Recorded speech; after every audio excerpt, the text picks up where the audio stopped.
సిద్దిపేట జిల్లా కొమురవెల్లి మర్రిముచ్చాల గ్రామంలో ఐకేపీ ఆధ్వర్యంలో ఏర్పాటు చేసిన ధాన్యం కొనుగోలు కేంద్రంలో రైస్ మిల్లర్లు నిర్వాహకులు కలిసి తూకంలో అక్రమాలకు పాల్పడ్డారని ఆరోపణలొచ్చాయి. ఈ ఘటనపై జిల్లా సివిల్ సప్లై మేనేజర్ ప్రవీణ్, సర్చ్ additional PD Madhusudan, DPM Karunakar, APM శ్రీనివాసరెడ్డిలను విచారణ చేపట్టారు. అధికారులు రైతులతో కలిసి ఈ సీజన్లో కొనుగోలు కేంద్రం ప్రారంభం నాటి నుంచి మిల్లర్లకు పంపిన 25 లారీలలో 15 లారీలకు సంబంధించిన ట్రక్కు షీట్లను పరిశీలించారు. వాటిలో సుమారు 225 బస్తాల ధాన్యం పక్కదారి పట్టినట్లు ప్రాథమిక విచారణలో తేలిందని అధికారులు తెలియజేశారు. లోతైన విచారణ చేపట్టి రైతులకు న్యాయం చేస్తామని సమగ్ర నివేదికను తయారు చేసి జిల్లా కలెక్టర్కు నివేదిక సమర్పించనున్నట్లుగా అధికారులు చెప్పారు.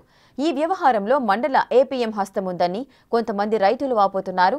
తాము నష్టపోయిన ధాన్యానికి డబ్బులు చెల్లించాలని డిమాండ్ చేశారు.